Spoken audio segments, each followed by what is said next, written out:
tall. Can't strain too far up because then my tits hit me in the face. So, much like the first speaker, I am also poly and pan. But unlike the first speaker, I had a hell of a good time at a wedding. And so, this is several years back, and I am the maid of honor at this wedding for my college friend Jess.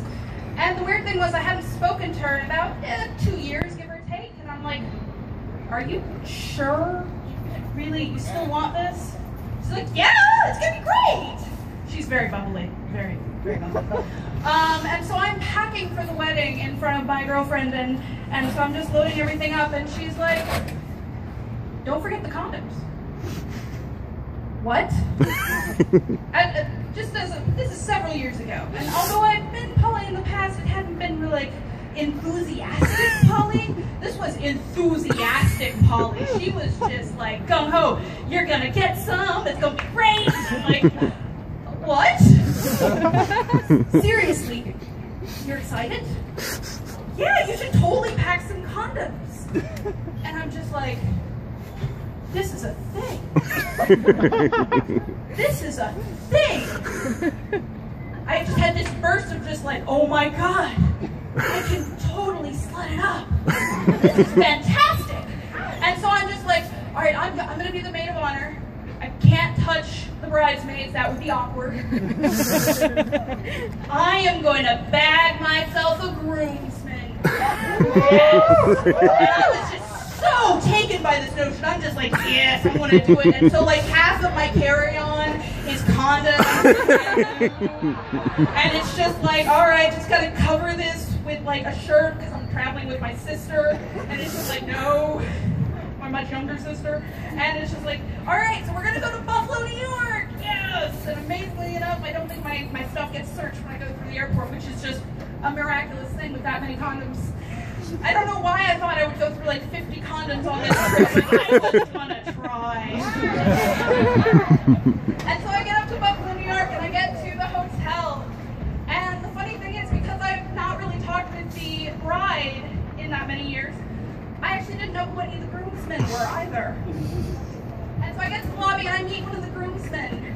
And I sort of know him from college, and he's a little on the thicker side, good looking enough, got that self-deprecating humor that I kind of like.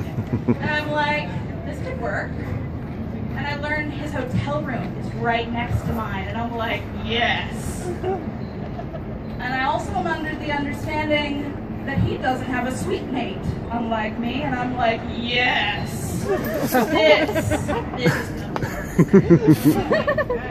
And so I go and do my duty as the maid of honor. We go to the bachelor party, and he goes and does, or so I go and do the bachelorette party.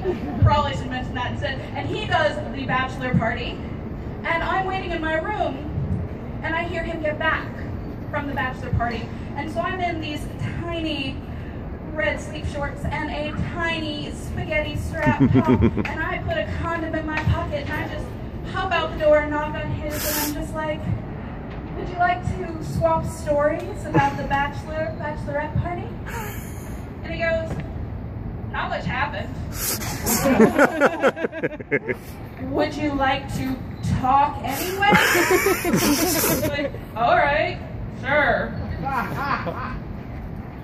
And so I get in the room, and I'm sitting on the couch, and sitting on the chair, and I'm trying to be all flirty and stuff like that, and he doesn't seem to be really getting it. And his roommate comes in, and I'm like, fuck! In my head. And so I'm just like, and so I keep flirting. And the thing is that his roommate is totally getting it. She's like really getting it. And I'm just like, what the fuck is going on? And so we ask some leading questions. And it turns out this man Daniel is a virgin. And I'm like, fuck. And so he's a virgin, and I am getting so tired, because this is after the bachelor and bachelorette party. We're talking like 2, 3 in the morning, the night before the wedding. And I am so tired, I'm starting to get chills. I'm starting to get cold, and my teeth are starting to chatter, and I'm just like, fine. And I saddle up real close to him in the chair, and I run my hand through his hair, and I go, "Do you want to take this conversation to the bedroom?" And he looks at his roommate, and he's like, "But, roommate," and I'm like, "There are doors." And he looks at the doors with the big plate glass windows in them. He's like, there's windows. They're frosted." And he's just like, And I'm like, fuck this nonsense. It's 3 a.m. I'm too fucking tired for this bullshit. And I go the hell home. And I go, and I'm just so just like, fuck this shit. Fuck it all. And I go and I like do the thing in the morning with all the bridesmaids and get our hair done, and I'm in this beautiful red dress and these 5-inch fucking heels, which I did not wear tonight, although I thought about.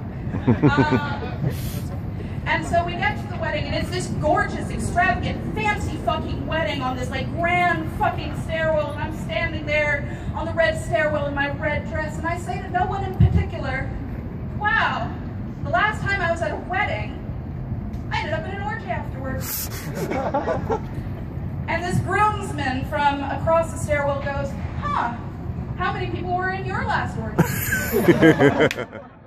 5? How about you? "Oh, mine was 6. Fuck. Yeah, this is the one. This is totally the one. Oh, gosh. And so it's a fancy fucking wedding, and so it's a fancy fucking reception, and all of the tables are labeled with names. And Kyle, gorgeous, curly-haired Kyle, is not seated at my table. But he comes and finds me anyway.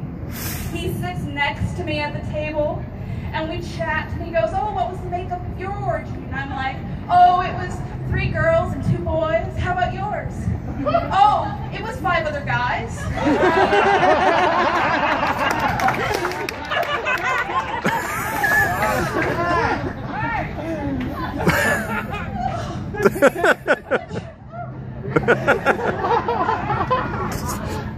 And we have a little bit more conversation, and it turns out he has slept with girls, and he loathed it.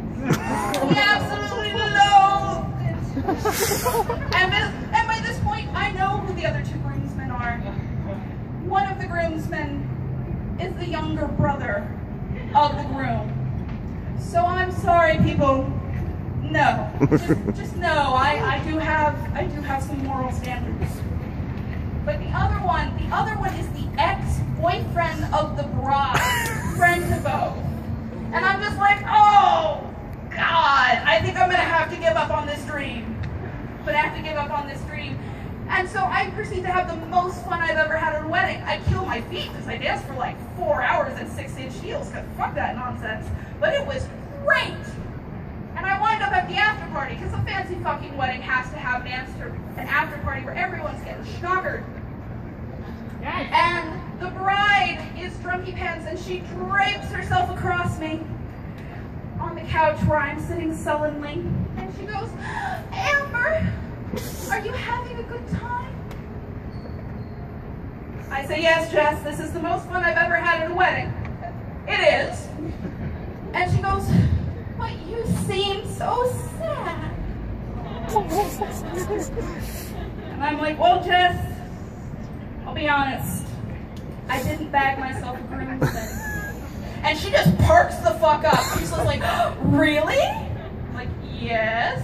And she's up like a shot and drunkenly flouncing across the room to Lee, the ex-boyfriend, and goes, "Lee! Amber hasn't bagged herself a groomsman yet!" And from across the room, some fucking stranger, I have no idea who said this, yells out, "Lee, you should totally do it. She's a great lay."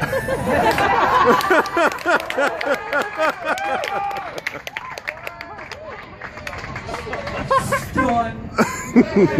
I haven't seen any of these people in at least 2 years. And so she flounces right back to me, drapes herself across from me again, and goes, "Are you mad? Did he not have said anything?" And I'm like, "Sweetie, I'm not mad. I just have no, it's true. But I have no idea how you know that." Because I swear on all that's heavenly, I did not sleep with that many people in college.